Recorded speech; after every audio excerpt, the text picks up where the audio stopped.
Live Golf plays outside Boston later this week, and Live Golf has joined the antitrust lawsuit against the PGA Tour, while Abraham Ancer and Jason Kokrak have withdrawn their names from the amended suit.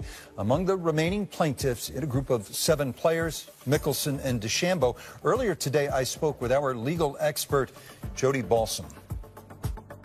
This amended complaint argues the PGA Tour imposes restrictions that make it, quote, risky and costly for players to affiliate with another promoter and prohibitively difficult for any would-be entrant to challenge the tour's monopoly.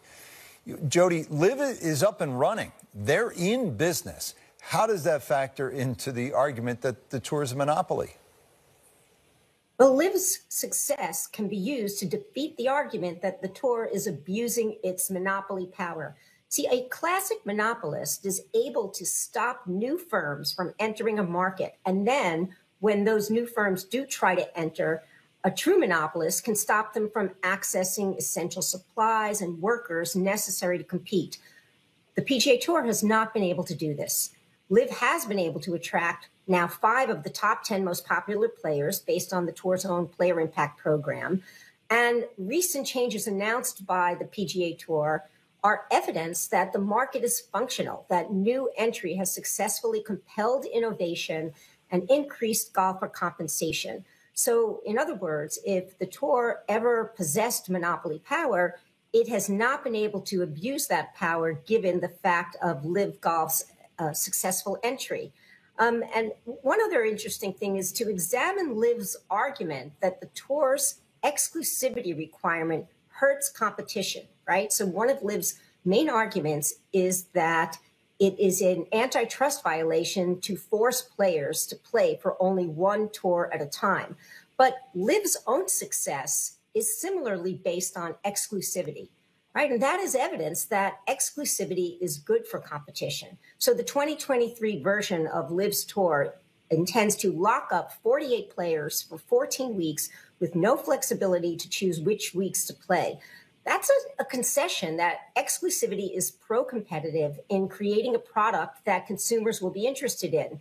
It's the consistent, regular, predictable appearance of identifiable, familiar golfers that make a tournament and a tour attractive to fans. So it's going to be difficult for Live Golf to argue that it's harmed by these very same practices when the tour uses them, since it has also adopted them, right? What's good for the goose is good for the gander. Jody, in general, what are the strengths and weaknesses of Liv's case? Well, the strengths are that antitrust juries are notoriously unpredictable and very difficult to educate about the economics of an industry. So whenever you litigate an antitrust lawsuit to a jury, it's a total crapshoot. And often the jurors are very plaintiff friendly. The weaknesses, on the other hand, are, as we discussed, Live Golf's business model is very similar to that of the tours, right? Especially its reliance on independent contractors who must commit to playing its events exclusively on specified weekends. It'd be very hard to condemn the tour's actions when Live Golf is adopting a lot of its business model. And another weakness is the fact that Live ultimately is a creature of the Saudi government. And the tour's resistance to be associated on that scale with a human rights abuser will read well with a jury. There's a difference between engaging with sponsors or golf courses in a country like Saudi Arabia to host an occasional event, to serve as an ambassador of goodwill, and to use sport as a way to bridge cultural divide, but partnering directly with the regime to offer an entire series of events that are designed to present a sanitized, friendlier version of the regime is something that jurors would sympathize that the PGA Tour is not willing to do.